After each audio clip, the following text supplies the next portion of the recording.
Waaleykum salaam. naam. naam. waaw kàddu bu njëkk mooy alhamdulilah rabbil alamin sant yàlla la li fu xew moo xew Sénégal foo dem mosquée bi daara bi sëriñ bi taalibe bi loolu la ñu xamoon lépp lu mu na soxla ci àdduna luy faj si soxla ci bàyyi xel sëriñ bi taalibe bi mosquée bi foofu li fuy xew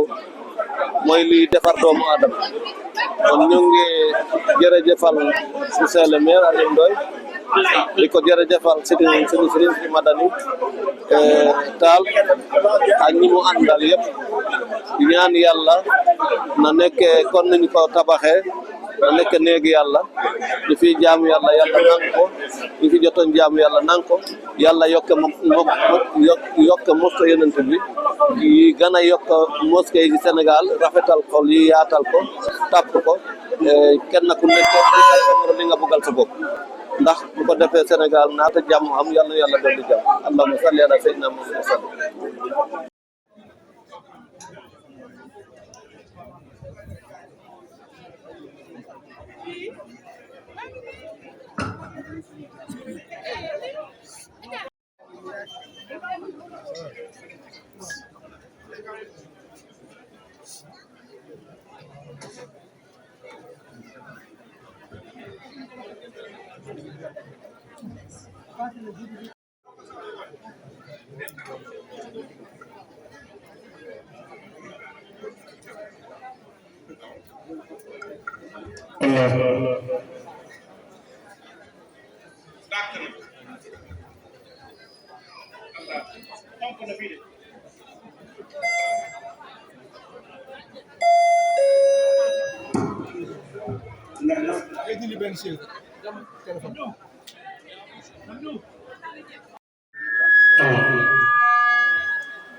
bismillahi rahmaani rahim mbokk yi asalaamaaleykum dañuy ñaan la ngir yàlla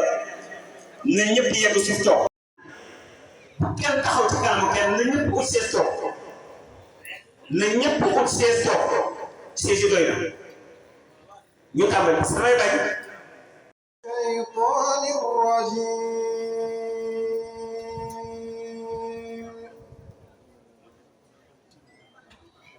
بسم الله الرحمن الرحيم وإذ قال إبراهيم رب اجعل هذا البلد آمنا واجنبني وبني أن نعبد الأصنام رب إنهن أضللن كثيرا من الناس ومن تبعني فإنه مني ومن عصاني ومن عصاني فإنك غفور رحيم ربنا إني أسكنت من ذريتي بواد غير ذي زرع عند بيتك المحرم ربنا ليقيموا الصلاة فاجعل أفئدة من الناس تهوي إليهم وارزقهم من الثمرات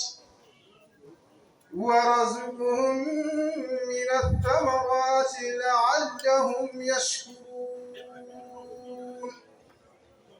ربنا إنك تعلم ما نخفي وما نعلن وما يخفى على الله من شيء في الأرض ولا في السماء الذي وهب لي على الكبر إسماعيل وإسحاق إن ربي لسميع الدعاء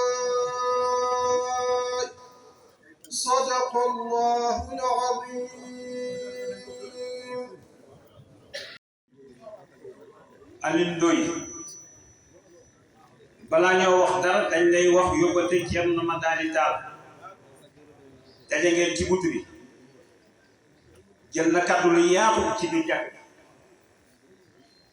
wax sa diggante ak Cheikh Oumar sa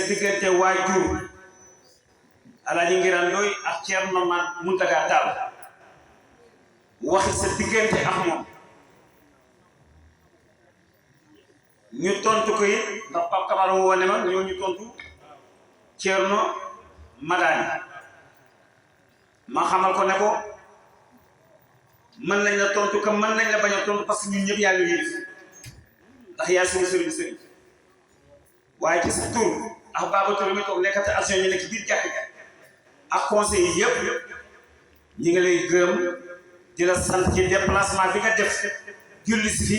ñëw toog waxtaan nañu wax sa kontaan ci lii Alioune Ndoye def fii te lu ne fàng nag kenn du ko jeex te nee naa koy du benn jàkk ji rek la ñu defal ci Dakar Plateau mi nga bëgg a bari waaye yàlla na law yàlla na daj yàlla na law yàlla na daj te yàlla na nga fi yàlla bàyyi nga yàgg fi ba suñu jàkk yëpp mat ndax mbiru diine muy diine l'islam diine catholique parce que ñoo fi bokk nekk fii ci biir Dakar Plateau ku ci ne rek tërëm joxoo ko ci ne abbe yaa ngi nii ci kaw lu leen fi indi ànd yow ci immigration jàpp yow kenn mënul natt li fi nekk ci ay doomu aadama yoo xam ne dem nañu ziyaara yonent bi aj seen farata lu mu toll la koo xam ne Dakar Plateau ñoo ko def kenn mënul natt ñaata doomu aadama lañu fi jël yóbbu leen fees ñu ziyaara Cheikh fi jaar ak mu jëlee bu ci nekk 50 lay doon jàkk yi noonu lu yëpp commune yu bari dul def yaa ngi koy def ndax amul benn commune boo xam ne Tamxarit dana jot fii ci jàkku Plateau benn jàkk ba dul jot na ko Tamxarit daanu la ci gërëm waaye gërëm ma nit sa conseil municipal bi nga ànd nga xam loo yëkkati ñu woteelu am na yaakaar bu waroon njub ak dëggu am na nga liggéey saa yi wote conseil municipal coow am fa la taw coow amu nag mooy nit ki ña nga àndal da ngay nawalante ñoom li ngay def mu leer te dëggu loo yëkkati ñu woteelu moo waral ngeen mën lii yëpp kon yéen conseil yi gàcce ngaalama yéen amati ngeen ndax waa Plateau jàngale te ngeen ñu bari yàlla leen ñu bari roy gërëm suñu waajur bii toog muy le général Mansour Seck di suñu bàyyi soxnaam yëpp fekk soxla yi ñëw fii wuy si doom wuy si waa Rebeuss ndax buñ nee mbedd dañ ko tuddee Lamine Diack am na kanam yoo xam ne boo leen gisee da ngay xam ne jaamu yàlla na leen yàlla fay ñi nga xam ne da nga seq ñoom ci wàllu politique président Mamadou Sall mi ci yoon bi di ñëw waaye ma tudd ci rek honorable député Jules Zenga, Mame Amadou Samba, Dame Diouf ak Ndiaye Diallo Amadou Diallo yi nga xam ne xale bu am pasteur la ci sa wet di gërëm bu baax nag waa département bi yëpp sant leen parce que Aliou Ndoye mooy secrétaire département de Dakar moo war a waa département góor a jigéen ñoom ñëpp mu se ñëw wéttale comme ni ñu ko waxoon ci groupe ba def nañu ko ñëw lu ñu wéttale nga nekk say adjoint di ci tiital rek Adja Marie Pierre jóge Makka démb war a noppalu ñëw tey te la mu nekk ci mag moom ñun ñoo bokk organisation bi tax day télé wane ñu koy téléphone ñuy waxtaan ñu suñu biir di ñaanal sarak bi nga demoon ñaan bi mooy Adja Asuba Faye yàlla na xëppee àjjana di gërëm nag waa Rëbës ndax démb man ak ñoom Babar ak ñoom Seydou Camara daanaka presque ak tuutaan nii daanaka presque minuit fi la ñu fekk nit nag soo bokk ci lëf waroo xaar ko la teewul danga cee taxaw as kent lay kattan ndax lii Aliou Ndoye def na ko waaye dafa naa ne waxtu yu juróom waral sa ko moom te jàkk ji taaru na mais ñaan suñu borom ki nga xam ne moo nekkoon ci organisation bi di liggéey ba yegg si fii yàlla yàlla taaral mbiram ne mu taarale jàkk ji muy suñu bàyyi as dem ba jàpp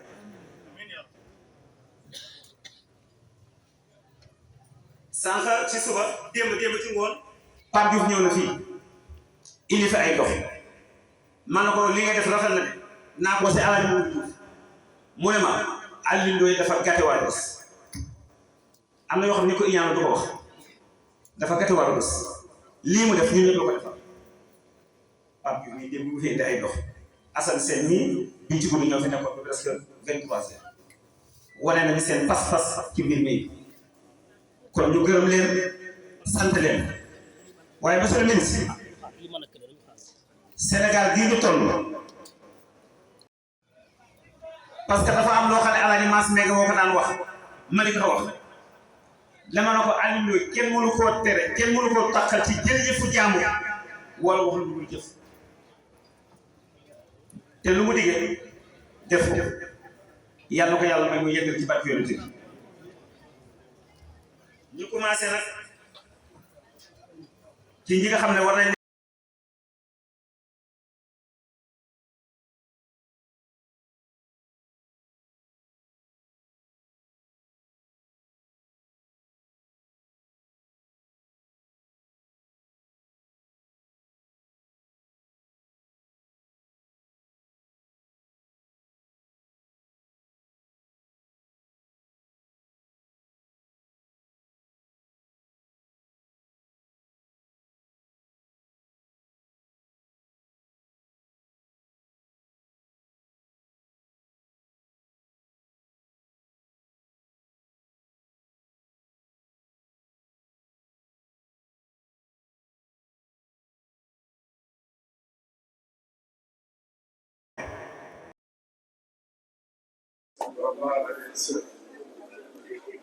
borom yi teew fii ñu ngi leen di nuyu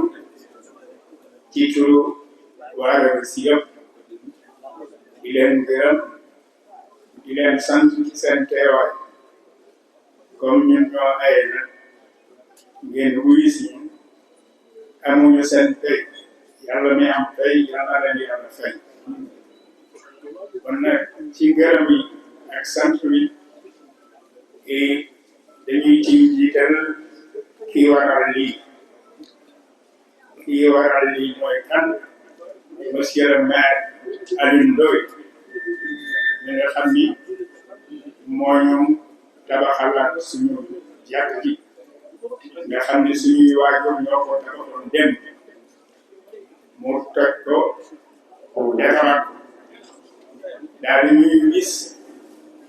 mbuuñaa bi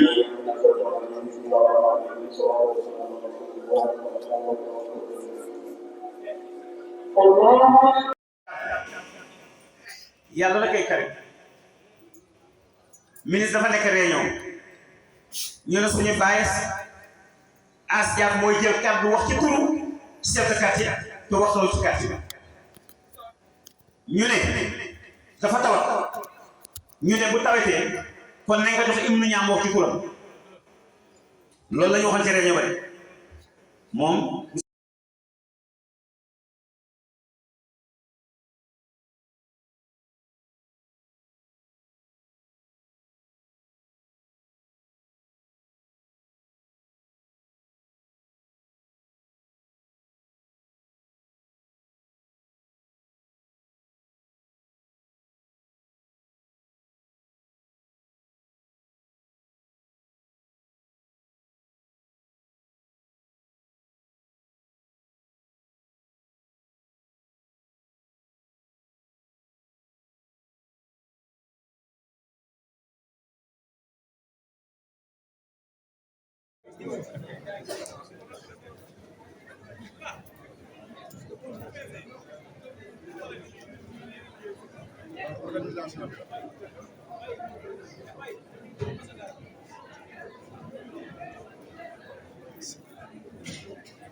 لا إله إلا الله وأشهد أن محمدا رسول الله حي على الصلاة حي على الفلاح قد قامت الصلاة الله أكبر الله أكبر لا إله إلا الله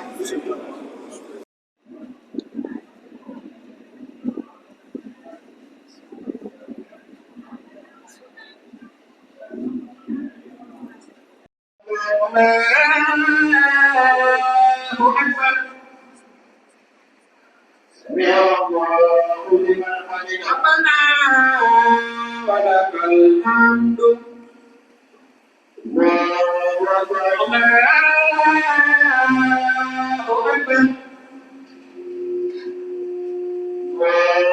أكبر الله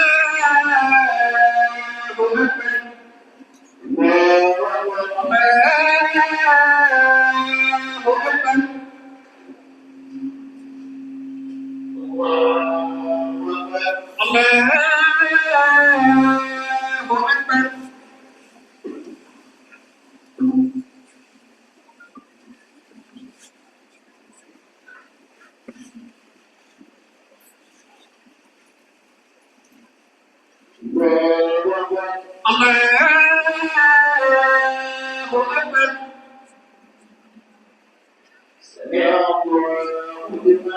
ربنا ولك الحمد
وافتح لنا فإن خير الفاتحين واغفر لنا فإن خير الغافرين وارحمنا فأنت خير الراحمين وارزقنا فأنت خير الساترين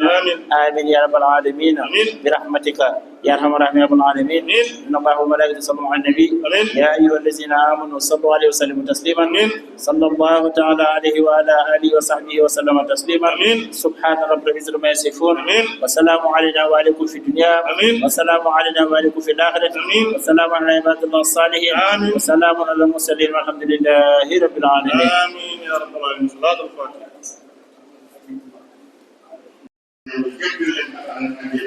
Pasal ini kemudian dipaparkan mau makan di dalam ini paparan dan betul yang jangan yang kita akan mulai pasal ini kalau yang sampai ni kena borong sampai hari yang mana kita ada musuhnya atau jauh tinggalnya yang boleh menyelaraskan yok terdunia pergi ak ñi yokk ci yokk ci ñu yokk ñoom ñëpp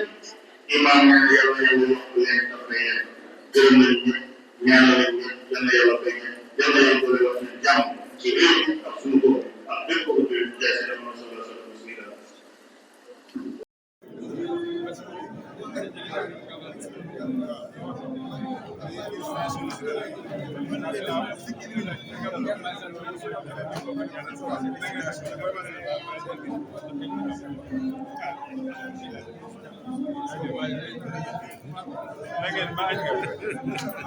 Bayan sama khap.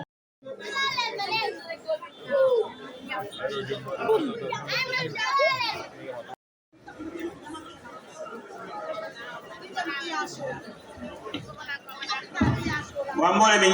ñu yeggali jàkk ni mu ñoo tabaxal alhamdulilah rabbil alamin ñu koy inauguré tey ak lenn bi nga xam ni moom lañu tuddee suñu mag suñu kilifa muy yem si yàlla bi El Hadji Lamine Diack nga xam ni dirigé nañu ci pendant des années ci sur le plan politique li mu def sur le plan sportif international kenn mu ko def te fii aussi sport bi pour la gestion énergie Ousmane Thiam.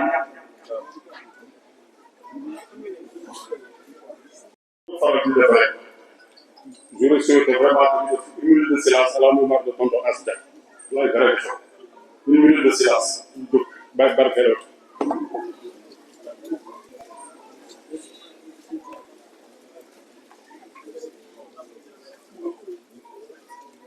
Merci.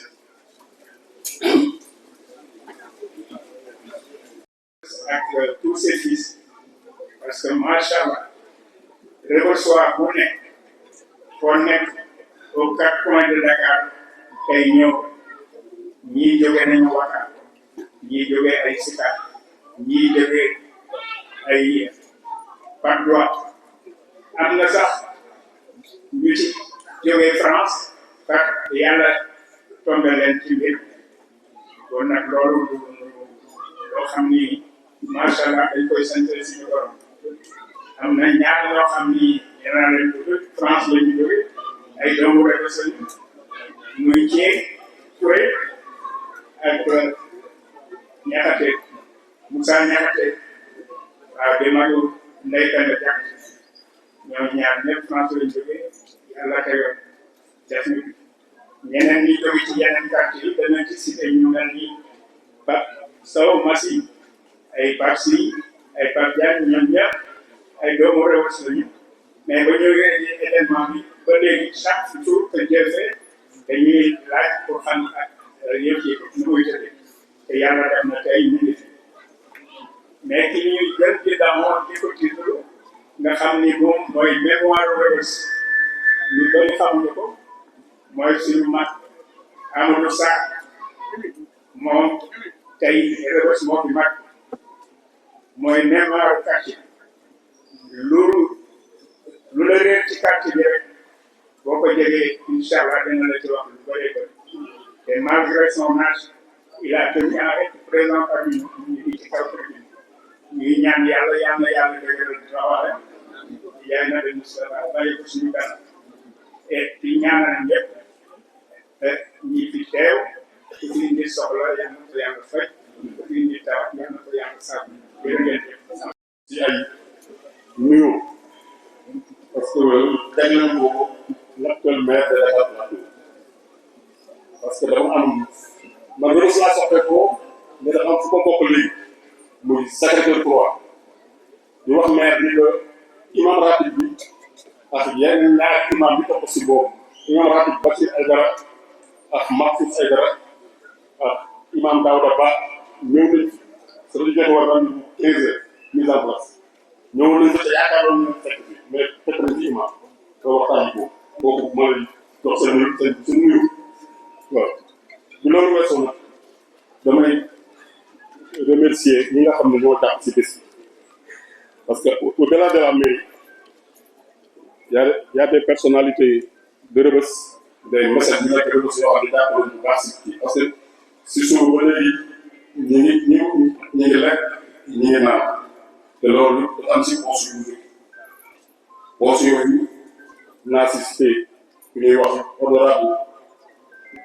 Demba Diop ñëpp xam ko si Diop si di si boole ku ñuy wax Jamila ak Ali Adnan Rougiatou Li Abdoulaye Cissé El Hadj Makhtar Niang ñu wax Papis Niang boole si ko di Touré ak suñu benn frère bu ñuy wax Thierno Seydi bu nekk France wax ak Mariga Ñande suñu sœur nekk ñaar yàlla ko yàlla saafara yebal na njabootam ñu ngi fi maanaam day jàpp sàmm di ak seen maire mooy ñu ngi fi maanaam le maire de la ville de Dakar. alhamdulilah wasalaatu wasalaam ala mawlana Muhammad sallallahu alayhi wa sallam wa ala alihi wa ashabihi wa xulafaihi wa man tabi'ahum ila yawmi ddin amma ba'd ayyuha al-ikhwatu al-muslimun assalaamu aleykum mbokk yi ñu leen di kenn ku ne sa tur ak sa sant yéen wax marhaban bikum ñëw ngeen seen bërëb tey moom dama kontaan sama kontaan tey am fu mu tàmbali mais am fu mu yàq moo tax maay jaajëfal ñu fi teew ñëpp rawatina monsieur le maire moom képp ku waxul ne dafa baax mun naa ne wax ne yoroo xol bu rafet parce que nit kuy def lu rafet da nga koy wax man dama bëri ay kër des fois damay dem feneen sama benn kër ay sigaar mais dañuy ay mbiram ba kenn moo fi doon gis mosquée bi ne ma imaam yow mosquée bi ngay jiite ma ne ko waaw mu ne tam ma ko tax mu Aliou Ndoye mu ne ma yàlla na waat kon suñu maire ñëw kon loolu bégte la en tout cas daal maa ngi jaajëf di fi ñëw ñëpp wax ngir wut na moom dama bëgg ba mën ma wax actuellement nii ndax chance aussi dafay am nit dafay tombé xëy na yàlla mën na def ma tombé kii ak lu mu fi ji sama grand frère yi mu fi jiitu mais yàlla lépp lu mu defal am ku koy tombé xëy na mën na tombé maa ngi sant yàlla bu baax di sant aussi monsieur le maire parce que bi ñu taxaw dañuy waxtaan pour daaneel gàtt yi li ko wax yëpp daf ko def ak Ousmane Thiam bi wax léegi ak tonton As bi génn àdduna maa ngi fàttali am na benn journée mu doon taw bu ñett man ak Ousmane Thiam tonton Asma Thiam bi gaañ ñoo nekkul bureau bi waxtaan du toog na fës ba ay guddi muy taw moo tax tonton Asma Thiam bi fi bàyyee ko fa li passé man dama ñëw dafa ma doon toog fii moom mooy imaam ñëwal dama la soxla ma dem bureau c'était le mercredi léegi comme ni dañu dafa dañu am benn compte bu nekk banque am na xaalis bu fa nekk sama signature ak signature am ñoo fa nekk ñu dem banque retirer xaalis comme ça ñu mën a préparer suñu organisation pour lii nii far yàlla def vendredi je crois mu tombé malade génn àdduna maat te pourtant léegi dañu programme pour ñu dem banque jëlee xaalis pour que mën a organiser mais yàlla def na li gën mu def waaye taxul organisation bi yàlla su ko moo tam na ko xëy na sax foofu la yaakaar na xaalis bi def mais yàlla génne na ko feneen moo tax ñu sant yàlla bu baax a baax di sant monsieur le maire parce que nit bu def lu baax moom koy wax. Ada da nestourni ziyaara yashkur mooy ajala ni'mat ala yadayk yàlla mu ne nit boo la maye daal balaa nga ma sant man yàlla santal ki ko jaar si loxo donc lii balaa ñoo sant yàlla sax si boppam yàlla mooy koy ñu lépp mais balaa ñu ko sant nañu sant Aliou Ndoye si loxoom la ko ñaareel loolu yàlla moo ko ñaareel lu ko leen di paye 5 francs balaa ngay sant yàlla sant nit ki ko may d'abord parce que yàlla lépp a teg ci yàlla mais yàlla lu koy jox am koy jaarale donc si Aliou Ndoye la ko jaarale ñu koy sant bu baax a baax moo xam li ko yàlla na ko yàlla defal moom ci doom yëpp franchement su ko léegi dara manqué wu organisation bi aussi amul benn embouteillage lépp ko jaar yoon képp ku fi ñëw tey def naa boo demee di ko kontaan te fan loolu nag loolu moo gën a neex ci bés mais boo xoolee jotaay bi nii sax bu ñu yàggee da koy wax du am sax en tout yow tellement que c'est formidable ñu ngi ñaan yàlla en tout cas daal ñi fi ñëw ñëpp maa ngi leen sant leen gërëm di sant monsieur le maire ak ñi mu àndal si liggéey bi ñaan na yàlla may jàmm may ko boole bi jërë ngeen jëf. Grand Serigne de Dakar ici là.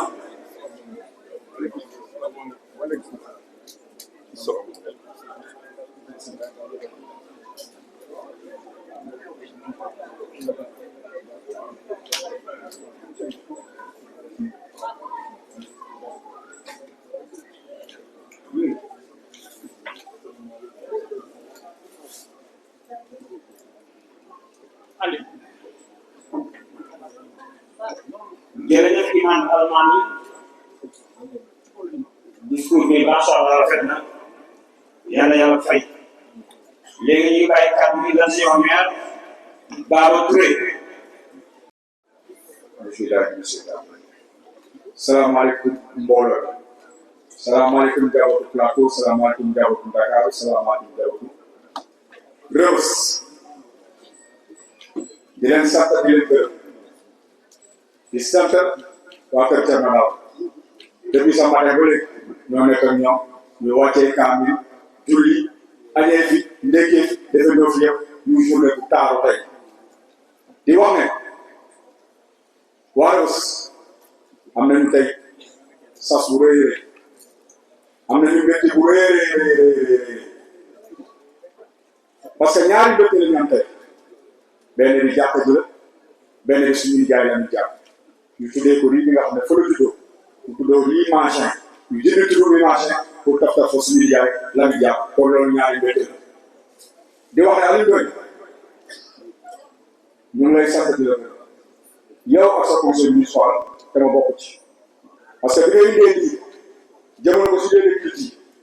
amul benn conseil boo xam ne am na dem na si opposition lépp li nga xam ne indi nga ko rek lu jëm si lu baax rek ci plateau rek conseil yi yëpp dinañ seen loxo boteel la ko kon dama leen di gërëm di leen sant ñun ñoo toogee nii maa leen di sant di leen gërëm si turu Dakar Plateau si turu Aliou Ndoye di wax ne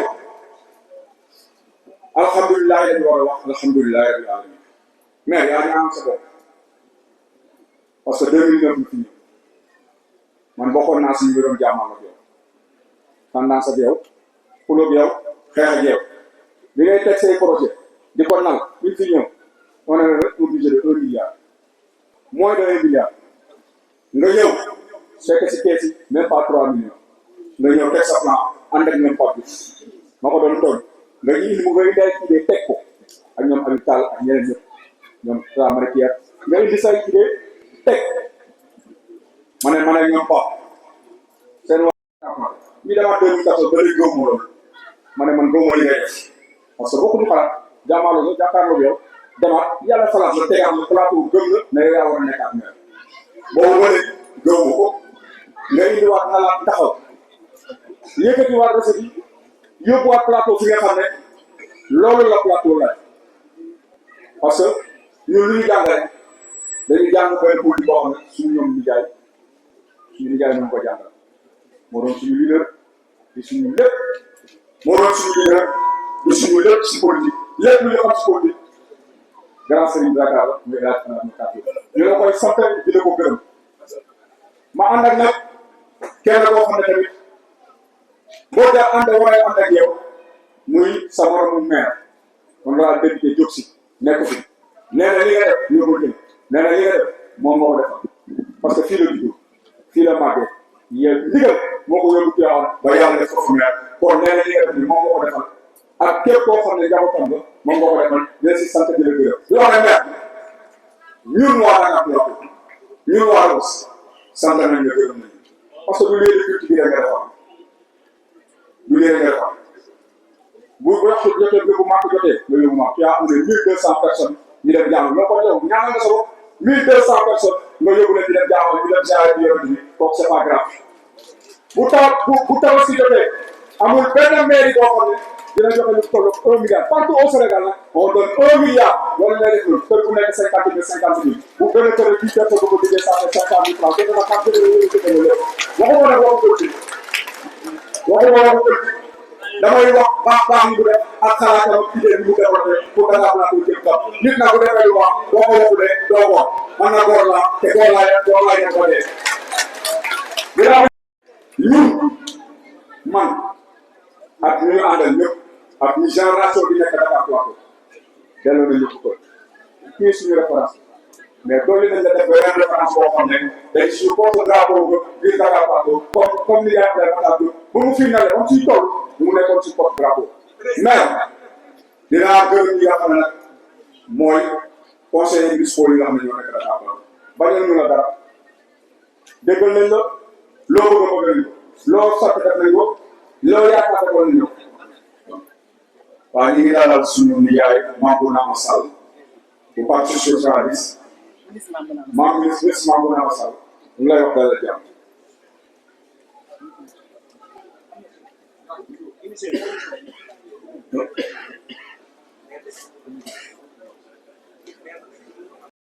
ñu la dalal jàmm parce que yow fii nga bokk li nga bëgg tam yaa ko xam yaa ngi dalal jàmm ñu lay ñaan nag beaucoup de collaboration avec Dakar Plateau kooku dañ lay tàmbali maire pour wax leen ne Dakar Plateau a besoin képp koo xam ne fii la bokk rek soxla nañ la tamit di gën di la béykat tamit suñu maire bi nga xam ne moom la ñu yàlla jox di gërëm nag famille Lamine Diack parce que xam nga lan lañ doon gërëm parce que ñun référence boo xam ne foo dem partout au Sénégal paa bi day ci këroo lay sa bopp juddoo wu Rebeuss màggee wu Rebeuss ak Rebeuss mu mel mu koy bañ da ngay dem ba France dégg nga émission bi ne la man Rebeuss laa juddoo Rebeuss laa màggee ci temps de prison bi kon ñu ngi koy sant ak Assane Diouf ñu ngi koy sant di ko gërëm fierté bi nga xam ne moom la am ñun bokk na si ba ñu naan nañ koy tuddee ñu gën di yokkute en unanimité conseil municipal Dakar Plateau yëpp di seen loxo pour voter pour ñu tuddee ko lii kon nag dañ leen si sant yéen tamit ba ñu ko waxee tamit ne dañuy tuddee sa papa ngeen accepté ko ñu ñëw seet si leen waxtaan ak yéen seen kër ngeen accepté ko di leen ciy sant di leen gërëm te wax ne tamit yéen tamit Dakar Plateau ngeen bokk Rebeuss ngeen bokk si seen koñ la dina nag damay fa laay tëjee wax ni damay gërëm sama koñ bi mu dëkk gërëm comité bi ma àndaloon koy liggéey bi gis nag am na ñoo xam ne dégg ma sant ñoo nekk seen tur te def nañ 5 ans muy la sama copain Pape Diouf jàpp na si bés bi Lamine Meng jàpp na si bés bi Adjaratou Ami Diané jàpp na si bés bi parce que tamit Ousmane Fall jàpp na si bés bi soo bool yi nga xam ne ñu ngi fii yor paquet yi def nañ si seen gërëm résistant pour le Fouta yi nga xam ne ñu ngi fii def nañ si seen gërëm képp ku baax ku lay delloo rek def na si seen gërëm pour bés bi taaru ni ñu war a taare moo tax yàlla jàppale leen si ba mu taare di gërëm tamit Thierno Seydi di gërëm tamit suñu sëriñ Madani bi nga xam ne loolu ci julli ubbi ko ñaan ko toog ci dëgg de temps ñaanal la yow monsieur le maire yàlla def na dañu ngeen wasalaam ñu ngi leen di ñaanal yéen ñëpp di wax ni jàkk bi yàlla maire ubbi ko ñu tuddee lii bi la muy jàpp yàlla si yàlla def sutura ku fi ñëw yàlla faj soxla di leen gërëm di leen sant wasalaam jërëjëf. loo xam ne ci biir nii la jëm kon masala ñu ngi lay gërëm di la sant bàyyi kàddu gi ak Mame Fatou Ndiaye di gërëm ni sunu président bi ñëw si léegi mu sunu kilifa yor finance parti socialiste muy président Mambouna Massal ñaanal ko yàlla doon wér yàlla ko yàlla gën a yàggal suñu kanam mag mu yiw mag mu baax mag mu bëgg ay njabootam yaram sax mooy waaye dafa naan naka lay def àll parce que loolu moo ci dégg nu may def àll loolu tax mu ñëw kon Mambouna ñu ngi gërëm di la sant Adja Fatou Mame Fatou Diack kàddu waaw.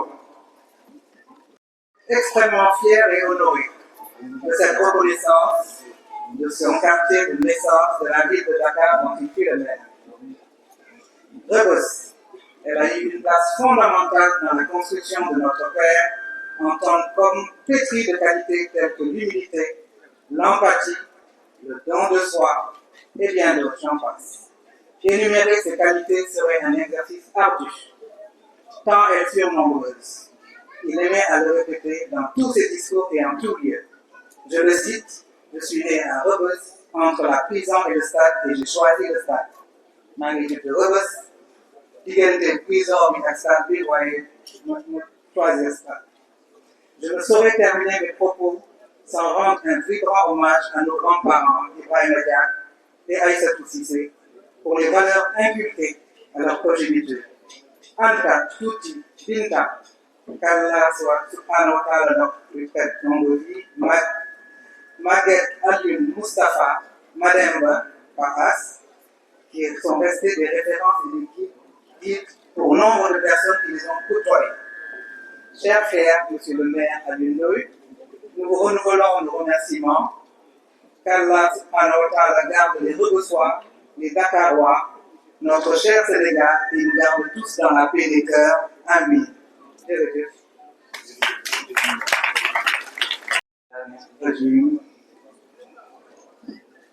Bismillahirrahmanirrahim. Rabbi اشرح لي صدري يسر لي امري واحلل عقدة لساني ويفقهوا قولي. Iman leen di nuyu ñëpp asalaamaaleykum wa rahmatulahi wa barakatuhu. Ñëpp ci seen sant seen taxawaay am na ñoo xam ne nekkuñu fi waaye ñoom ñëpp boole naa leen si vraiment maa ngi leen di gërëm di leen sant. dama amoon ay kàddu yu may sànni léegi man je suis Mame Fatou Diack. J'ai la lourde et exaltante responsabilité d'être l'aîné de la famille de M. Lamine Diack, qui nous réunit tous aujourd'hui pour la belle cérémonie faite à son honneur. Permettez-moi d'abord de rappeler que cette cérémonie se tient dans un contexte particulier. En effet, notre cher père Mademba Diack Paas, le dernier patriarche de la fratrie Diack, nous a quittés ce mardi. Lui, qui avec son enthousiasme et sa générosité habituelle, se réjouissait à l'idée de partager ce moment avec nous tous, était profondément ému et fier de cette initiative, mais Allah subhanahu wa ta'ala en a décidé autrement. Alhamdulillah ala kulli hal. En sa mémoire et par respect, cette cérémonie se tiendra donc dans la plus grande sobriété, empreinte de recueillement et de gratitude. À ce titre, au nom de notre mère bien tout tendue et de tous mes frères et sœurs, grands frères, grands petits sœurs, toutes les Diaguènes, je tiens à remercier Monsieur le maire, Monsieur Alioune Ndoye, notre frère, ainsi que tout le conseil municipal, les autorités coutumières et religieuses, toutes confessions confondues, à travers l'imam, les chrétiens aussi, on a vu quelques-uns derrière moi. Je sens oublier tonton le grand de Dakar, le conseil de quartier aussi de Rebeuss. Je pense que j'en oublie certains, mais bon, vous pouvez me pardonner pour ça. Pour cette honorable initiative, consistant à rebaptiser la rue Mangin au nom de notre cher papa Lamine Diack, yàlla na ko yàlla yëgal def yi te jégal ko. léegi ñu bàyyi professeur Mbaye Thiam dafa am liggéey boo xam ne liggéeyoon na ko ci président Lamine Diack bu doon 5 minutes ñu jox ko mu waxtaan ak yéen ci lii mu liggéey ñu yegg. أعوذ بالله السميع العليم من الشيطان الرجيم. بسم الله الرحمن الرحيم. والصلاة والسلام على أشرف المرسلين سيدنا ومولانا محمد صلى الله عليه وسلم وآله وصحبه أجمعين. السلام عليكم ورحمة الله تعالى وبركاته. Le président du conseil municipal, M. le maire Alioune Ndoye, di ko gërëm di ko sant ndax moo yëkkati téléphone am woom ne ma dañuy sargal président Lamine Diack bu ma sañoon nga fekkee ma ne ko incha allahu rabbi ma tax ma jullee tisbaar tubaab jalaaw ñëw fekke si bii di nuyu di sargal sama mag sama repère le grand serigne de Dakar Abdoulaye Makhtar Diop, ceux qui m'ont inspiré et qui ont fait que je suis devenu plus tard enseignant à l'université moom bokk na ci bi ma ñëwee di sëb la jàng sixième dama ko fekk muy def terminal ñoom ñoo ñu won ne nit mën naa nekk cadre supérieur et sportif de haut niveau di nuyu di sant suñu mag maam bu naan ak ñëpp ñu fi fekk en décidant de faire de cette cérémonie de commémoration un moment de bonheur pour l'ensemble de la famille du sport sénégalais en la dédiant au président Lamine Diack, le conseil municipal et les habitants de Rebeuss ont succombé à la tentation de rendre hommage à une personne dont la vie peut se résumer non pas au sport seulement, mais à l'ensemble des valeurs humaines dont le sport est un des véhicules en tant que système d'endurance, de solidarité, de complémentarité, d'éthique et de don de soi. En me demandant à l'occasion de parler de Lamine Diack, que dis-je du président, comme je l'appelle toujours, le conseil municipal et la famille ont surestimé mes capacités. Mais la seule assurance que je peux avancer pour ma gouverne est que, premièrement, je le fais avec plaisir. Beaucoup dans cet espace seraient heureux en effet de payer le prix fort pour être à ma place. Tant témoigner sur Lamine Diack est réconfortant, à la limite gratifiant. Deuxièmement, je le fais objectivement. On n'a pas besoin d'en rajouter pour parler de Lamine Diack. Il suffit juste de dire la vérité, du moins celle que l'on sait. Celui que nous célébrons la mémoire est en effet né le 7 juin 1933 à Dakar. Le président, comme l'appelaient les gens de ma génération, qui ont eu la chance de le fréquenter, est une synthèse de l'évolution sociopolitique qui a forgé le prototype du Sénégalais moderne. Il aimait en effet, tout en réclamant son solide ancrage dakarois, à évoquer bien souvent ses origines paternelles, depuis les deux berges du cours d'eau qui, en même temps que la vie, a donné au Sénégal son nom. Je veux nommer le Waalo, ce royaume centrifuge, centre des intérêts et des intrigues qui, depuis les royaumes du Tekuru, l'empire du Jolof, les invasions almoravides et la colonisation européenne, a façonné des hommes et des femmes trempés dans les valeurs sociales, morales et culturelles, dont l'évocation de Nder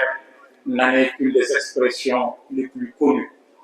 Qui est marqué si le cap supérieur dont on avait besoin le Sénégal et l'Afrique au début des indépendances a largement payé son tribut à la nation. Le sportif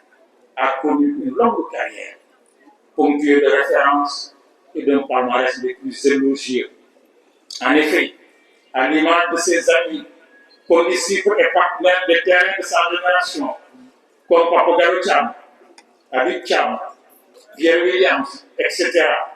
Lamine Diack a longtemps trusté les trophées sur les terrains du Sénégal et de France à différents titres. Il fut détenteur du record d'Afrique de l'Ouest francophone de saut en haute longueur 1957-1960. Champion de France de saut en longueur 7,63 m 1958. Champion de France universitaire de saut en longueur 7,72 m 1959. Entraîneur du mythique foyer France Sénégal 1963-64. Directeur national, technique nationale du football de 1964 à 68. Président du comité national olympique et sportif sénégalais de 1985 à 2002. Membre du comité exécutif du Conseil supérieur du sport en Afrique 1973-87. Membre du comité international olympique depuis décembre 1999 qu'il a élevé au grade de membre d'honneur à vie. Président de l'Association internationale des fédérations d'athlétisme, c'est à cette dernière station que le président aura le plus marqué de son empreinte le sport mondial et fait la fierté de son pays et de l'Afrique. De Rebeuss à Monaco, pour reprendre le titre d'un hommage à lui présenté, le chemin n'aura pas été qu'un long fleuve tranquille. En effet, l'Association internationale des fédérations d'athlétisme est l'organisme qui régit la pratique de l'athlétisme dans le monde. Il a son siège à Monaco, en vertu d'un accord de siège qui lui confère le statut d'association tel que défini par la loi 1272 du 27 juin 1984 de la Principauté,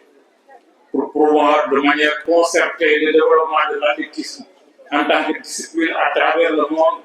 ainsi que de ses valeurs morales et éthiques. L'IDESAF a créé 6 régions continentales que l'AMIDA a contribué toutes, sans exception, à développer de manière simple. Dans la foulée des Jeux olympiques d'alors, par les représentants de 17 pays, a établi son premier siège à Stockholm, en Suède. Parmi ses mandats et prérogatives fondamentaux, on comptait essentiellement, je cite, l'établissement des règlements et statuts pour encadrer l'athlétisme mondial d'une part, et d'autre part, l'établissement d'une liste des records mondiaux. Aux côtés et après la disparition du président Nebbiolo, a évoqué un jour avec moi leurs escapades de jeunes,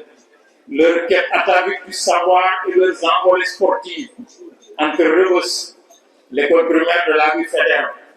le champ des courses et les coins et recoins de la Médina.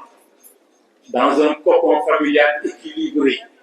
et solidement ancré dans les valeurs sociales et spirituelles, il accomplit sans obstacle ses humanités éducatives et sociales qui le conduisirent sans anicroche à l'université de Dakar. Au cours d'un exercice académique confié à l'un de mes étudiants et portant sur le répertoire des diplômés de la faculté de droit et de sciences économiques de Dakar, j'ai découvert avec bonheur que le président Lamine Diack fit partie de la première promotion d'une dizaine de lauréats qu'on pourrait penser prédestinés, comprenant entre autres un certain Abdou Diouf, entre autres un certain Mokhtar Pierre Dioui. La licence de droit en poche, complétée par le diplôme de l'École nationale des impôts de Paris, il entame une carrière à la DGID comme inspecteur de l'enregistrement du timbre entre 1959 et 1969, exerçant les fonctions de conservateur de la propriété foncière de la ville du Sénégal, 1973-1978. De ses fonctions gouvernementales, nous retiendrons qu'il fit commissaire général au sport, 1969-70, secrétaire d'État à la jeunesse et au sport, 1970-73, secrétaire d'État à la promotion humaine, 1973-74, président du conseil d'administration de la Société nationale des eaux du Sénégal, SONES. Comme fonction politique, Lamine Diack y a assumé celle de maire de Dakar en 1978 et 1980. Député à l'Assemblée nationale du Sénégal d'avril 1978 à mai 1983, où il occupa les fonctions de questeur d'avril 1978 à avril 1980, de premier vice-président d'avril 1988 à avril 1993. Il compte dans son escarcelle 24 distinctions, décorations nationales et institutionnelles. Pour quelqu'un comme moi qui l'ai fréquenté pendant 30 ans, c'était le courage moral.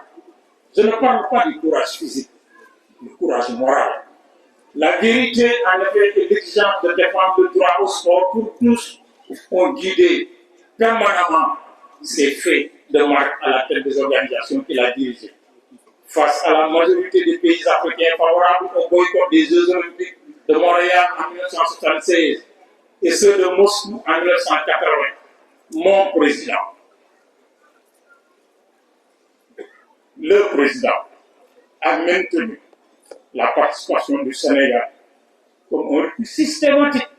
de se laisser manipuler par des intérêts autres que celui de son pays et de l'Afrique. Quand j'en ai parlé avec lui, il m'a dit, je le cite, nous n'avons jamais été un ingénieur de service d'un quelconque blanc. Fin de citation. L'attachement à la justice, à l'idée Zahir, c'est Lamine Diack qui a instauré un pays, une voie.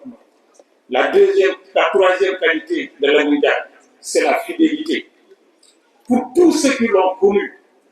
le président fut un modèle de fidélité et d'attachement aux relations humaines et sociales. Dans son environnement immédiat, constitué par sa propre famille d'abord, à entendre Asdiack, pour lequel nous ne cesserons jamais de prier, parler de Lamine Diack, ou lui-même, Lamine, évoquer ses relations avec Maguette et Alioune, ses grands frères, dont il reconnaissait l'autorité à eux conférée à l'aune de l'héritage du père. On comprend l'affection que lui ont prodigué ses épouses, ses enfants et ses petits-enfants. Mais Lamine Diack est marqué surtout par son attachement indécrottable à l'esprit et à la philosophie d'éducation et de formation apprise au Foyer France-Sénégal et consolidée plus tard à l'ASC Les Jaraaf. Quand il parlait de celui qu'il présentait lui-même comme le président Diémé, on est frappé par le respect qu'il lui vouait. Tout ce qui symbolise l'esprit de l'équipe de sa jeunesse comme pratiquant, puis comme dirigeant, il est fait de respect, de considération, de solidarité, de don de soi, de fidélité en toutes circonstances. C'est ce même esprit qui a guidé ses rapports avec des personnages aussi socialement différents de lui que Feu Djibi Camara, Demba Ndiaye, Samba Ndo d'une part, ou d'autre part Feu Kéba Mbaye, Abdoulaye Matirin Diop, Médine Diop, Médine Dièye, l'homme à la pluie au service du club, ou Omar Maron, dont la rigueur morale de discuter à la vivacité intellectuelle, ou même Adama Ndao qui liait son souffle à son club. Aucune position de puissance n'a jamais rawatina ñu rendre hommage à Demba Diack. Jaraaf am nañ ci seen cër waaye Jaraaf dañu am kilifa. Cheikh Tidiane moo wax ne fépp koo xam ne grand sëriñ Abdoulaye Makhtar Diop toog na fa Jaraaf am fa kàddu nga Abdoulaye Makhtar mooy Jaraaf fay Abdoulaye Makhtar mooy yor seen kàddu ñun ñëpp. kon Cheikh ñu gërëm la ak waa Jaraaf fi teew yëpp di la ñaan ci barke jotaay bi ak place bi li ñu bëgg yàlla yàlla may leen ndam. di gërëm docteur Lo moom it ñu ñuy teraanga ci la bokk waxoon nañ sànq Ousmane Fall daanaka ñu nekk yëpp moo ko def jigéen ñi bokk ñu jël seen réew teg ci loxo Adja Aïssatou Diagne ci taxawaayam ak. bismillahi rahmani rahim alhamdulillahi rabbil alamin wassalatu wassalamu ala rasulillahi wa ala alihi wa sahbihi wa khulafaihi wa man tabi'ahum bi ihsan ila yawmi din. Assalaamu aleykum mbooloo mi nuyoo bi ñu koy teg ci loxo imam ginnaaw imam bi ñu koy teg ci loxo yi ngay waa kër Lamine Diack di ci seen xalifa nuyu nag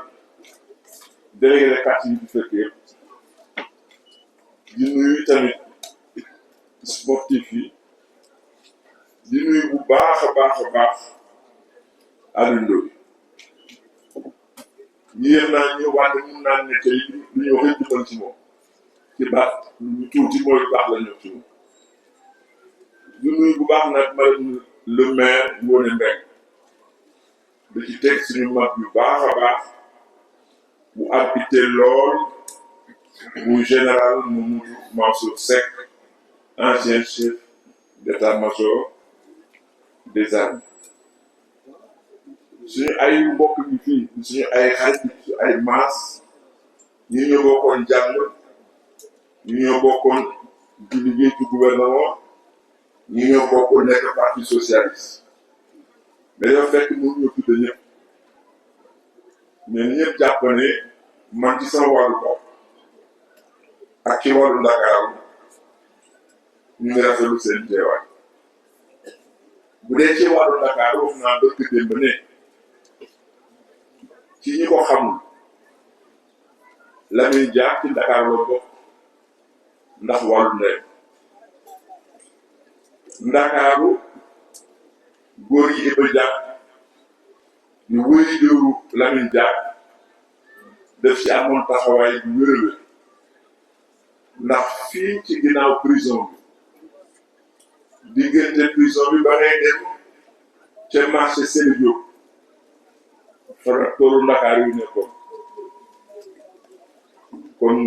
sool yooyu dañu dugaloon ak seen kër góor gi taxaw ci bu ñu dundee nag ba bismillahi rahmani rahim alhamdulillahi rabbil alamin wasalaatu wasalaamu ala rasulillahi wa ala alihi wa sahbihi wa xulafaihi wa man tabi'ahum bi ihsan ila yawmi din assalaamu aleykum mbooloo mi bu yóbbu ñu koy teg ci loxo imam ginnaaw imam bi ñu koy teg ci loxo yi ngay waa kër Lamine Diack di ci seen xalifa nuyu nag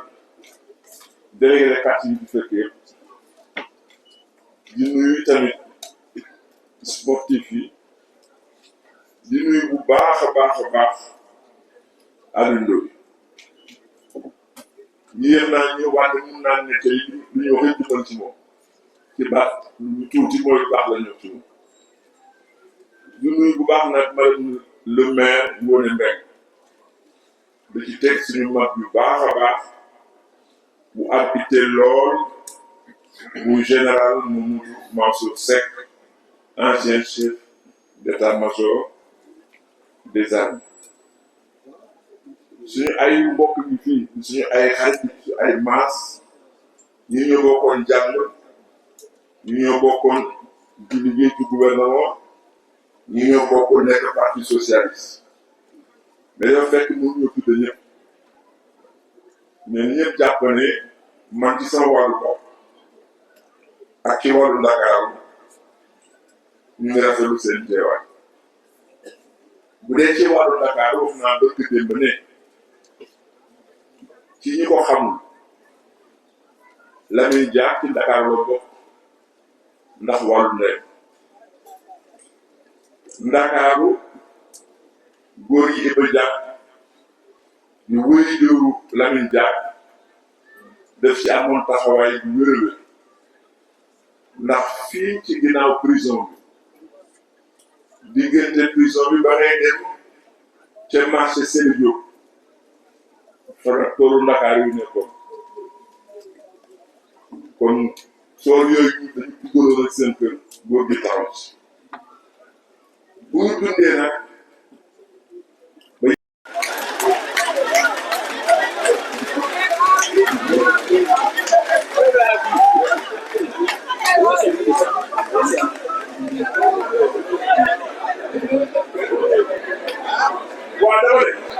waaw dañu gëmante rek am nga ñu jëlee ñu Lamine Diack man ñu baax ñi inauguré fii dama ne ku fi julli si nga fi wëcc si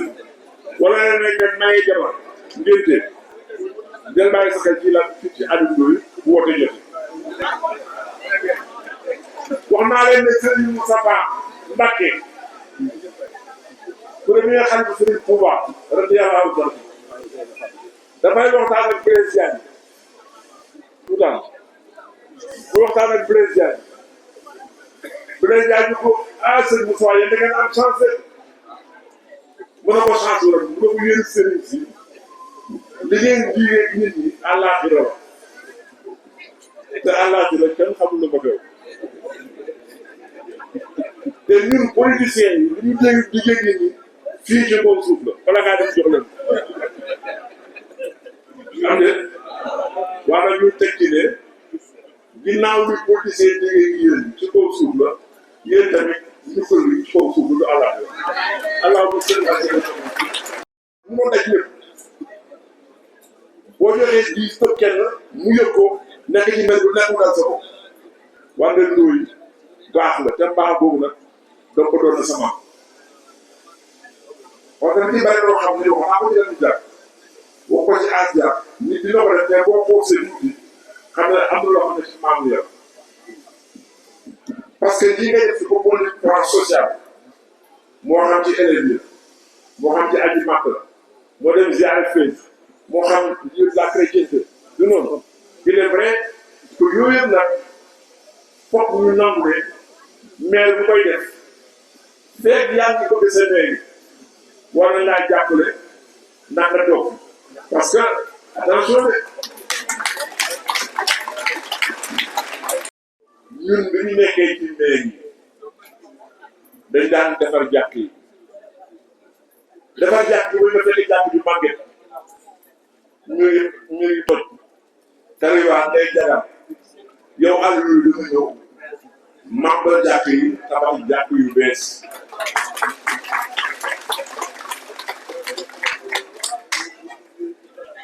xam nga bokkul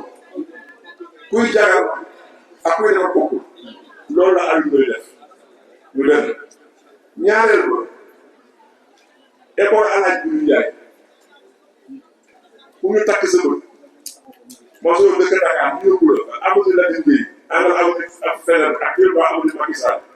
nga xiif bi ñu ne la kii école primaire la Dakar la nekk da nga naan noonu dugub na fa ko ne Afrique du Sud laa nekk bi ci des képp koo xam ne kii te loolu xel doyu ci li nga rafet xol li nga rafet xel mais sax xol moo dul nangu nga def ko pour dëkk plateau am carte électeur plateau hôpitaux xam-xam ñaata hôpitaux xam nga dafa xam ne ay président daante ak ban naka Iracho ak ban ñeenti hôpitaux yi ñu ne pour dëkk plateau soo feebaree soo demee maire Dakar ba koy fayal Aliou Ndoye ko def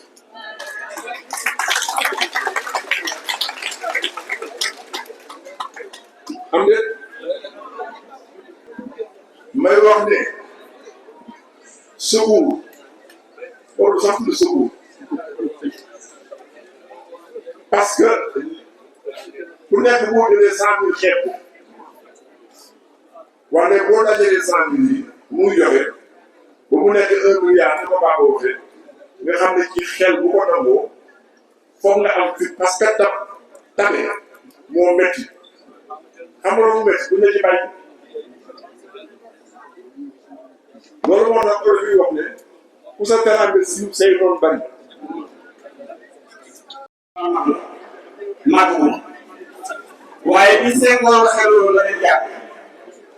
teewul yëpp dana jug amee jeen jug Doudou Soumaré jug Oumar Taras Diop jug Adja Pende Diakhaté Magui Dakar Plateau ñëpp jug ànd ak waa Médina ndax boobu coordination bi ñu commencé pour ñu commencé Cap Manuel boobu ñu jël alam jéem yow jigéen ñi dama ñaari góor ñu ne Senghor defoon la ne mais ñun suñu coordination du parti duñu ànd ak kenn pour la leen jaar du la am duñu am doole dafa naa loolu am man ñëpp jël engagement ne Lamine Diack ñu ànd kon bu fekkee ne ànd góor la rek Lamine Diack àndoon nag ay góor yoo xam ne ba ka Senghor ba yéen ñëpp ñu ànd moom wax ànd moom kon ñu gërëm ne sant la ndax dañ yàkkamti ñu lool ngay jël kàddu ci mel nii ndax da ngay jubal ci bari Papa Diack bu président la di Diack wax nañ ma ne bëggul dugg si ñëw na ma nga toog ne bëggul dugg si ñu gërëm ne Ablaye Fall Dinki moom maa ngi yëkkati sama nuyoo di ko teg ci loxo monsieur le maire Aliou Ndoye di ko teg ci loxo imam bi di ko teg surtout nag ci sama loxo kilifa mooy Abdoulaye Makhtar Diop Serigne Dakar dafay sama kilifa ci fànn yu bari dafay sama kilifa ci aada bi dafay sama kilifa ci deret kon maa ngi yëkkati nuyoo di ko teg seen loxo di defal loxo képp ku fi nekk ah di sant yàlla julli ci Seydina Muhammad sallallahu alayhi wa sallam dégg nga sant yi di gërëm monsieur le maire Aliou Ndoye ci xéewal bi ma defal parce que xéewal laa ko tuddee ndax lu tey inauguration jàkk mu di ko def tey woo ma ci dama ko ciy sant di ko ci gërëm ndax xéewal bu amul àpp la jot naa façon invitation bu nekk mais nag bu tey bii moo ma gën a lépp moo ma sa jot di wax nag ne nag doomu Dakar plateau la ndax fi laa gane àddina fi laa yaroo ba ni ma ëggatu koo dem si kaw kon mooy rassuré sama càmmeñ bi waxoon sànq nee naa bàyyi jël Dakar plateau naa jàppante sama frère Aliou Ndoye ñoo ànd liggéey dama koy wax ne ko Ndakaaru lépp loo xam ne dañ ko fiy def à part cëru maire bi ma yàlla dénk bi ñuy def Ndakaaru bi mu am yàqinte ne lu fi def rek man lañ ko defal am Ndakaaru rek laa am te loolu laa gën ñu si dox ñëpp loolu la ñu am tey jii nit jóge na fu nekk gox bu nekk jóge nañ fa tey ñëw fekk si lii kon nag li sant yàlla xéewal képp ku fi ñëw aajo boo am yàlla ko yàlla subhanahu wa taala fàcc képp ku fi indi jàngoro yàlla na ko yàlla teggi di wax nag monsieur le maire ñi nga ma tax invité tey dafa rëy dafa foor lenn nag laa lay wax dañuy ànd liggéey Dakar mooy liggéey Sénégal ndax dañuy wax ne Dakar Plateau mooy boppu Dakar man de nit dama ne Dakar Plateau mooy xolu Dakar ndax lépp fi la sosoo doo ko tasaaru dem ci biir dëkk bi kon nag di leen sant yéen ñëpp di leen gërëm wax di def ba xaw a métti monsieur le maire maa ngi lay sant une fois de plus di la wax ne nag lii rek la nit mënal askanam ndax xool li nga xam ne askan bi moom la ñu bëgg nga dox ci ñaareel ba hommage bii nga rendre tey tonton Lamine Diack defaloo ko famille danga ko defaloo képp ku yeewoo Sénégal ndax ba abat turam dootul fay ndax génération yi di ñëw bu ñu ñëwee ku ko xamul woon sax fekk woo ay jëfam boo rombee ci kon bi ne Lamine Diack di nga dem gëstu xool kan mooy Lamine Diack kon tey immortalisé nga mémoire Lamine Diack lii nag la ñu soxla ci àddina taxawu sa askan jàppale sa askan xool li nga xam ne askan bi moom la ñu soxla nga taxaw ci te yaa ngi koy yaa ngi ci di ñaan yàlla nag yàlla wàccee jàmm Sénégal xéewal Sénégal surtout ci Dakar bu amee jàmm Sénégal am jàmm Dakar bu amee xéewal Sénégal am xéewal kon yàlla nañu yàlla boole defal jàmm allahumma salli ala sayyidina Muhammadin wa sallam bu baax a baax kilifa diine yi fi bokk daje yëpp ndax ñooñ diine ñoom lañu war a jiital ci lu mu mën a doon ndax boo ganee àddina nitu diine moo ñëw tudd la booy jël soxna wala ñu lay jël nitu diine mooy ñëw xutba ko nit bu génnee àddina tam ñu ne àddina nitu diine ne ñëw taxaw jullee ko man musuma gis nit génn àddina ñu ne nañu woo nañu xaar président mu jullee ko wala premier ministre jullee ko wala président assemblée jullee ko déedéet nitu diine na ko jullee kon ñooñu il faut que ñu delloo waat leen seen cër bi leen yàlla jox la preuve li tax ñu daje fii tey mooy ñëw di ubbi si néegu yàlla bi waaye itam mbedd nii nga xamante ni monsieur le maire Aliou Ndoye jël initiative ànd ceeg population bi yëpp nee na ko tuddee turandoo bu yonent bi muy Mouhamadou Lamine Diack ku la tuddee tur rawatina mbedd dafa fasul yéene sa tur fay Lamine nag siiw la Diack siiw yomb na waaye siiw ci lu baax looloo jafe waaye ku siiwoon la waaye ku siiwoon ci lu baax la dox na diggante góor ak gàcce ndax yàlla gisul borom judd ñëpp am judd ku am ndey ak baay am ko judd te ku xeeb sa ndey ak sa baay koo fonkati xeebu na ñëpp a am judd yàlla gisul borom judd gisul borom xam-xam gisul borom mbay rek gisul borom daraja yàlla ki mu gis mooy ki dox diggante góor ak gàcce góor bi mënul daw mënul reculer mënul dellu ginnaaw nga dox seen diggante yow yaay ki yàlla faale Mouhamed Lamine Diack loolu la nekkee woon ci kaw suuf jarab dara ngaa xam na du ma jàpp di leen ne gis ku ne jël waaye dinaa leen jàngal mu ngeen di nappee tey kër jaraaf ak yépp Mouhamed Lamine Diack yàlla na ko yàlla fay kon nag bu ngeen toogee toogaay bu jekk bii ngeen laaj xabaar bi ki ko xam muy grand serigne de Dakar chef de la collectivité lépp muy Abdoulaye Diop Makhtar yal na la yàlla fay yal na la yàlla taxaw matal ba kóllëre nit day am kóllëre ndax dama ne fukk yi waxuñu dëgg te duñu wax dëgg ba ilaa yi nag te yàmmati Alaaji Samba Camara jàpp naa la seen président Cheikh Ahmed Tidiane Seck président Jaraaf ku wax la nit yàgg wax Jaraaf ku wax askar ñu fi jóge wax Jaraaf ku wax Aliou Badara Diak seen mag ju baax jooju nitu yàlla boobu itam wax Jaraaf wax Dakar tey ngay seen fierté la ñu wax ku la jur wane la waaye ku la yàq weer la yow as jàpp moo la jàppoon fii ci école bi di la jàngal ni ngay kóoloo ba ngay am fukki at nekk na grand gardien ca foyer di la sànni ngay tëb di daal ba nga ni nga defee fierté Jaraaf de Dakar de fierté équipe nationale du Sénégal waaye tey fa tabarakallahu ci jàkk yeeg jumaa yi ñëpp xam nañ kan mooy chef loolu doy na teraanga doy na mag bu li may wax sax na leen tàcc na loolu waaw loolu yëpp day wane liggéey yu mag nii parce que la waa ji waxoon ne Alaaji Malick yaa baax Alaaji Malick day doon wóorugul tey man si de Alaaji Malick ñu ne ko Maodo yaa baax bu ne déedéet wóorugul xaar leen ba ma màggale su ma màggalee ngeen doog a xam nag sama jikko waaye boobu màggalee ba Serigne Babacar Sy Taawa ndax borom boo ne kaane nga xam ne du ko jàngal du ko weñal samedi ba samedi la daan woote góor gu boobu góor gu biij la borom manto ya borom médaille borom secret yàlla borom yaa sa idal fii sama kii wa sam yaxan fii bëre kii laa tax xëyal ne kii ka kii fa kii ka kii ka kii ka kii nga jóge fa mu jox la kër Alhaji Mouhamadou Mansour bàyyi xalif général des Tidianes góor gi nga xamante ne mooy Alhaji Mansour daan na wax daan defar nit bu mu sës rek ci yàlla yomb na moom Alhaji Mansour comme ci suuf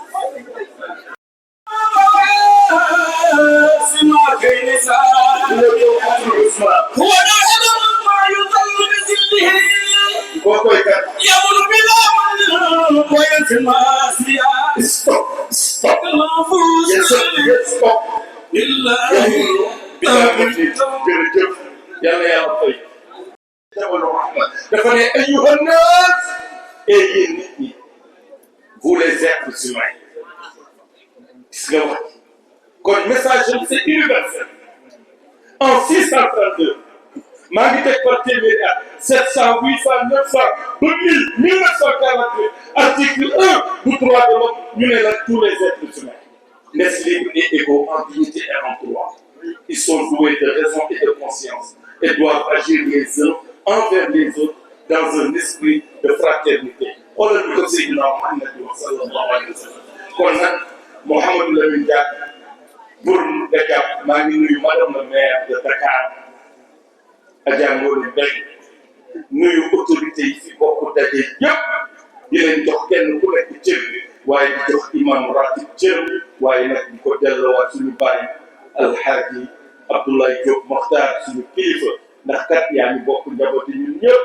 yaay suñu njaatige waaye fa tabarakallahu ahsanu xaaliqiin lépp bi Alaaji Malick ne dafa jaayanteeg ñoom ñu ne ko lu tax mu ne ñu foowee sàngara te dañoo am wëllëre waaye ñoo gën a baax ci kaw suuf ndax la seen dignité ak seen ngor boo leen wane mbaax won leen oyof won leen wàcc ñu jël seen lépp jox la moo tax it yéen a accueillir Cheikh na Cheikh Fall yéen a accueillir waa kër Cheikh na Cheikh Fall du tere di jaxasoo ak seen dërët Serigne Babacar Sy nekk fi maam El Hadj Mansour nekk fi sëñ Fallou Mbacké nekk fi waa kër maam bi maamu ñoom ñooy lépp itam kon fa tabarakallahu ahsanu xaaliqiin Mouhamadou Lamine Diack la may wax ni fukk yi waxuñu dëgg te duñu wax dëgg ba ilaa yawmil qiyaamati nga ne gëm nga sa borom te wóoluwoo sa borom du dëgg nga ne da ngay jaamu sa borom te doo sellal jëf bi du dëgg nga ne ragal nga sa borom te doo moytu say tere borom du dëgg nga ne muñ nga te foo toll di jàmbat du dëgg nga ne ku dëggu nga te doo wax dëgg du dëgg nga ne maandu nga te loo yëkkati ba ñëpp gis ko doo ko teg fan ko war a teg du dëgg nga ne rafet nga jikko te mënoo jubóog nit ñi du dëgg nga ne am nga mbaax te ñoom mënoo jubóog say bopp du dëgg nga ne am nga teraanga du ñëpp xam ne am nga teraanga nga ne doo ci def njëkk du dëgg teraanga pour def njëkk la moo tax seet bi ma taxawee naan ma ah Chérif yàlla yàlla bu des man rek toogal fekk soxla bu sa ñaar xale bi ñaanal ma munoo nekk am li nga am man may taalibe am problème mu dépense nga ni ma ñaanal grâce ñaanal na ma samay papa ñaanal nañ ma li nga yor ngay yëkkati jox ma man ma ñaanal munoo bi wax ma ñaanal dan may jox man ma di la ñaanal yàlla yàlla ko jël li ci def wasalaamaaleykum wa rahmatullahi wa barakatuh pour rappeler leen leen nitu yàlla yi am nañu kii si jàkk ji am na benn guerre bu amoon fii ci Dakar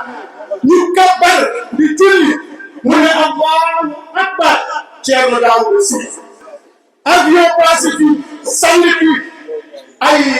ay kii ñu tiire ci jàkk ji ñu nekkoon ci gannaaw ñëpp ne asalaamaaleykum dem nax bi Thierno Daouda ku ngi tiite taxaw xamul sax lu ne ba mu ne asalaamaaleykum wa rahmatullahi wa barakaatu mu jox suuf di ful kenn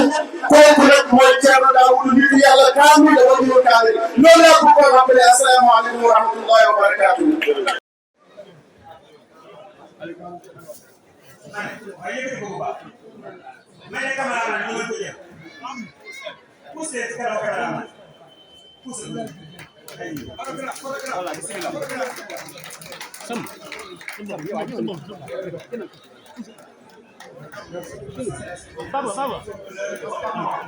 Association ancien footballeur zone 1 de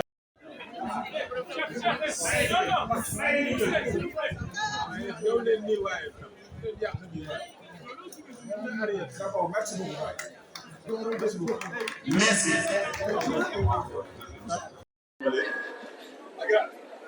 damay ñaan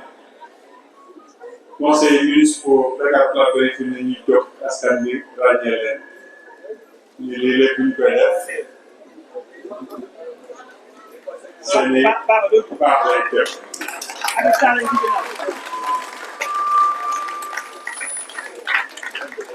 wala nga tàmbali gërëm leen bu baax seen taxawaay suñu wet ak liggéey bi nga xam ne yàlla dénk ñu ko ngeen dénk ñu ko en tant que askan ñu koy jéem a def ni ñu ko mënee kon nag yal na leen yàlla fay yal na leen bokk fay. li ci ëpp ñi ko jiitu macha allah wax ne waaye grand sëriñ c'est un vrai désavantage, je sais pas comment on l'appelle,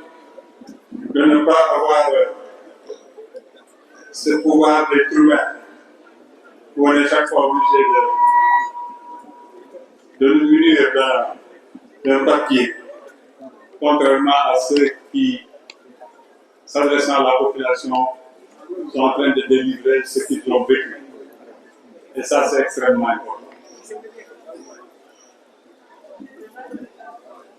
Et pour l'histoire, je vais m'autoriser quand même à lire d'abord en français.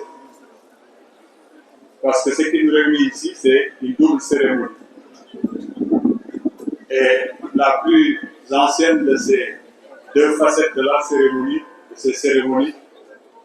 c'est la décision de ce conseil municipal que je viens en tout cas d'interpeller, de rebaptiser cette rue et de l'appeler du nom de notre père Lamine Diack. Il y a de cela plus d'un an. Grand Serigne Abdoulaye Makhtar Diop, imam, si, parce qu'aujourd'hui c'est lui qui représente tous les imams de Dakar ici présents. Si je cite, je n'en oublierai, mais l'ensemble de ceux qui ont pris de leur temps pour venir nous rejoindre ici et nous accompagner, qui m'ont fait l'honneur de ce déplacement également, mon jeune frère ami Abdou Karim Fofana, mais également,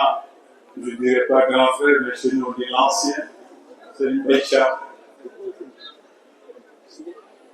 Si je sais que je vais me tromper, mais je vais sortir les Diaw,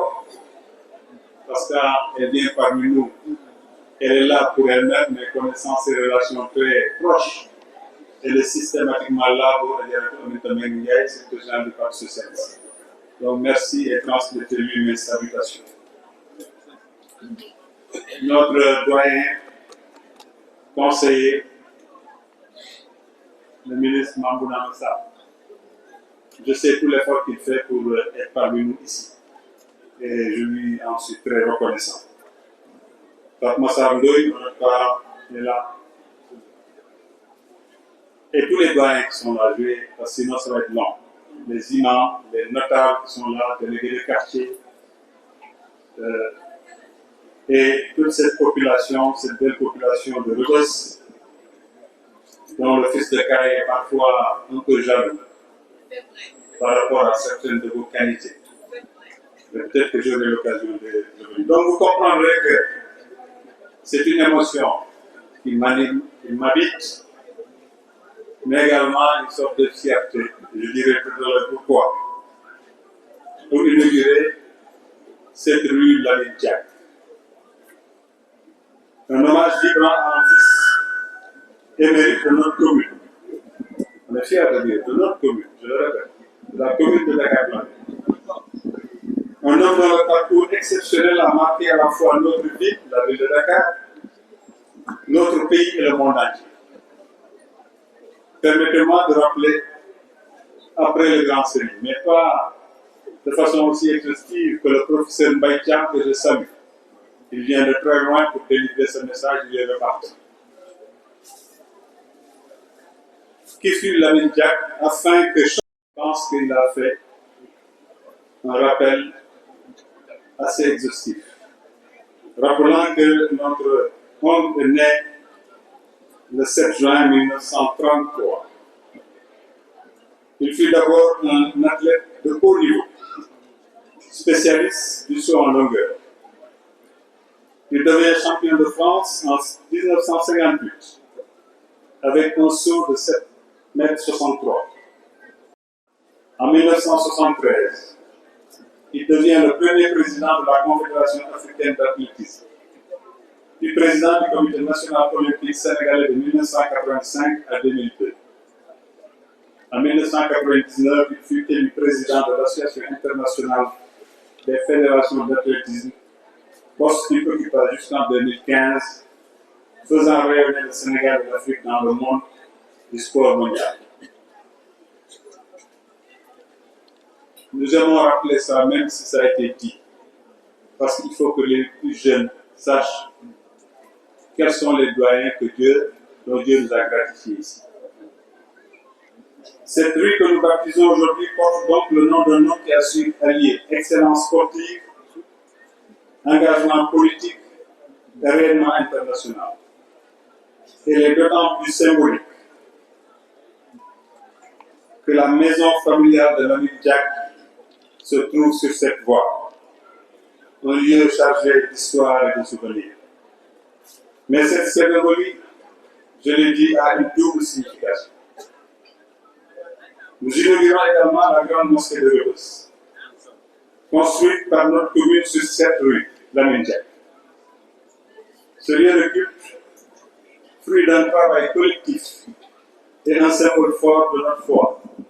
de notre unité, de notre volonté de vivre ensemble dans la paix. Ce joyau spirituel et architectural, fruit d'un travail collectif, d'une volonté commune et d'un engagement sans faille, est bien plus qu'un simple lieu de culte. Il est un symbole fort de notre identité, de notre foi et de notre cohésion sociale. Il incarne des valeurs de paix, de solidarité, de tolérance et de fraternité qui sont au cœur de notre communauté. La commune de Dakar Plateau a voulu, à travers ce projet, répondre à un besoin fondamental, ouvrir à nos concitoyens un espace digne, accueillant et propice à la prière, à la méditation et à l'épanouissement spirituel. Ce lieu est désormais un refuge pour tous ceux qui cherchent la sérénité et la communion avec le divin. Tous ceux qui ont contribué à la réalisation de ce projet. l'architecte Ibrahim Ndiaye, l'entreprise de construction Sabac, entreprise dans le nom PIS de Dakar Plateau. Je me permets pour une fois de le nommer Lilas Lang. Le conseil municipal qui a, comme l'a rappelé, je crois, Samba Kamara, voté ces budgets et permis leur exécution. Le comité créé au niveau de Rebeuss, ici, pour porter le projet, ainsi que les habitants de Rebeuss et toute la communauté qui ont soutenu cette initiative. Votre engagement et votre confiance ont été précis. Je souhaite également que cette mosquée soit un lieu de rassemblement, d'éducation et de dialogue, un pont entre les générations et les cultures, un espace où règne la paix et le respect mutuel. En inaugurant aujourd'hui la mosquée de Rebeuss, nous affirmons notre volonté de bâtir une commune plus solidaire, plus inclusive et plus spirituelle. Que ce lieu sacré soit une source de bénédiction pour tous et qu'il inspire chacun d'entre nous à œuvrer pour le bien commun. Il est aussi important de souligner que Asmaï Madiak, Imam Cheikh Tidiane Sy, notre maire Koumbaba et tant d'autres ne sont pas avec nous aujourd'hui. Que ce 28 juin 2025, le délégué de quartier Asmaï Madiak conduisait les populations de Rebeuss à la réunion de préparation de cette double cérémonie qui se tenait à la ville. Il aura donné son onction quelques mois avant, en présence de la dame Koumbaba qui fréquentait régulièrement cette mosquée au démarrage effectif des travaux de démolition et de reconstruction de cette mosquée. Que feu Imam Cheikh Tidiane Sy,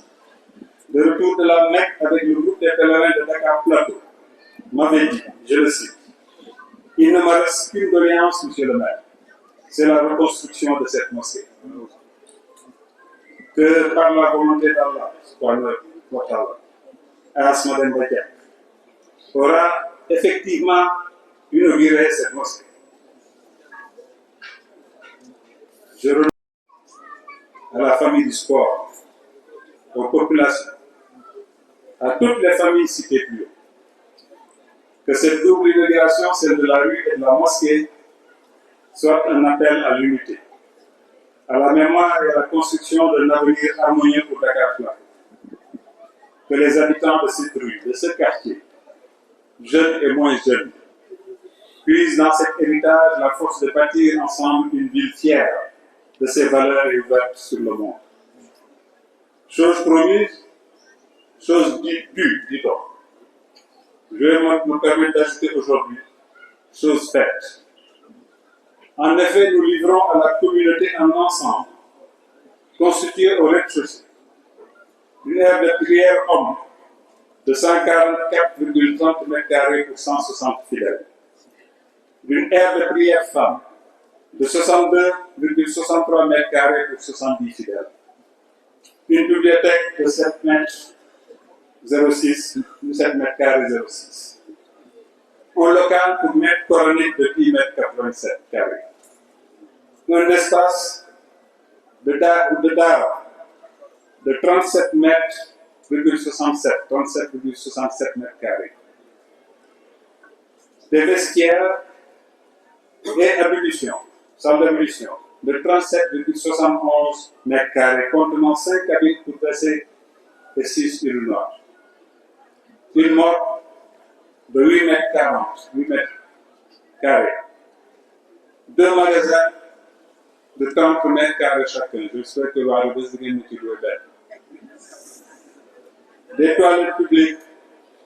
de 14,12 m² contenant 4 cabines qui sont là. Au premier étage, une aire de prière de 214,42 m² pour 227 fidèles. 2 magasins de 30 m² chacun et un balcon de 20 m² pour la circulation. En équipement, vous avez un ensemble sonore avec 2 micro-baladeurs, un climatiseur de 24 000 BTU, 20 brasseurs d'air, 18 lampes décoratives, 500 mètres carrés de tapis de prière. Je remercie toutes les personnes qui ont rendu possible ce moment solennel, nos notables imams et dignitaires, ainsi que la famille Diack qui nous a honorés de sa présence. Continuons ensemble à faire de Dakar Plateau une commune dynamique, riche de son histoire et confiante de son avenir. ak mbedd mi li xew mardi passé tax na tey wax ci dafa jafe parce que ki inauguré jàkk yi inauguré moom noor bi ñu jëkk ko defal si daaw fii moo doon Asma Demba Diack te liggéey bi ñoo ko dóorandoo defandoo ko ba muy yem dernière réunion bi ñu daje ca mairie ba fële ñu wax nan la ñuy doxalee bis bii nga xam ne jàkk fii la ak magam ñoo ko moom te ñu xam fu mu tegoon magam soox na ba ñëw foofu toog waa Rëbës rek dégg ngeen ay kàddu mais wax ji bu naree bëre dégg ngeen ñu jóg am na mu wax ñu delluwaat ci essentiel kon nag yàlla ko yàlla wér yàlla ko yàlla ante ci yërmande yàlla na ko yàlla xaraa jël moom ak ñi fa fekk ak képp ku fay fekk di ñaanal suñu bàyyi Lamine Diack yàlla yërëm ko xaaree ko àjjana moom xaritam ñi nga xam ne dee leen teg baaxle muy sama wéyjur Birame Ndoye di xaritu sëñ bi Moustapha Diaw ne fii toog kon nag ñoom ñëpp yàlla na yàlla dafa jàmm léegi bu ngeen ci ànd ak ñun dañuy koy def ñaar mooy benn xëy na nit ñi bañ a jóg parce que mën na créer désordre mais il faut famille bi ñëw ñu dem ak grand sëriñ ak kilifa yi ñu dem dévoiler plaque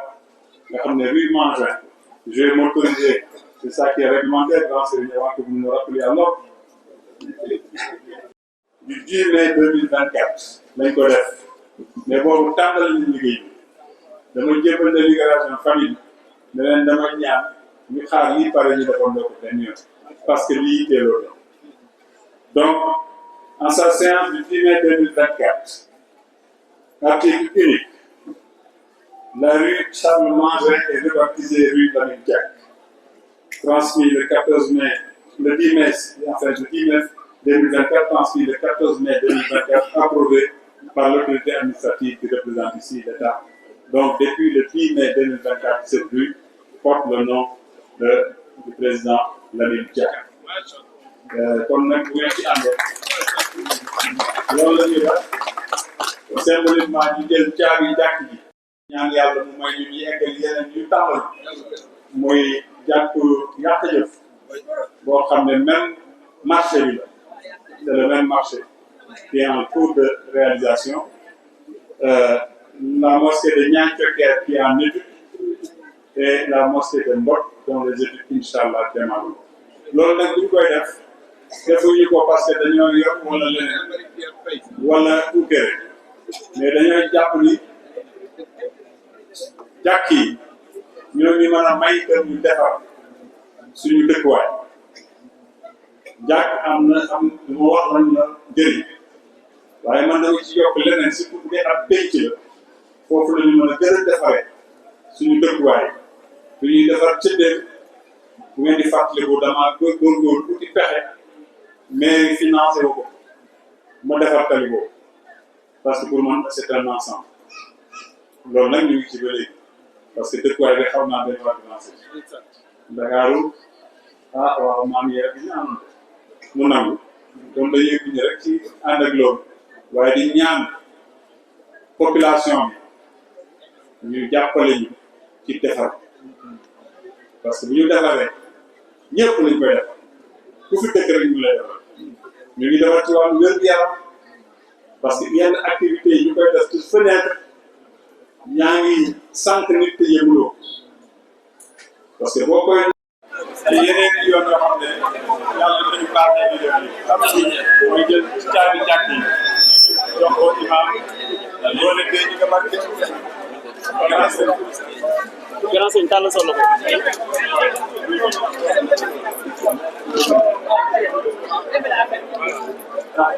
imam jot nga ci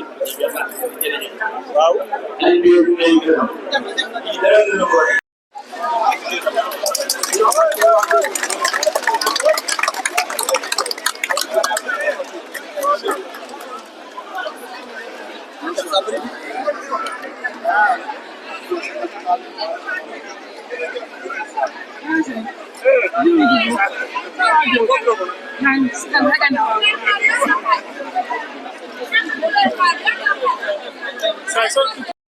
jërëjëf wax nga ko neex na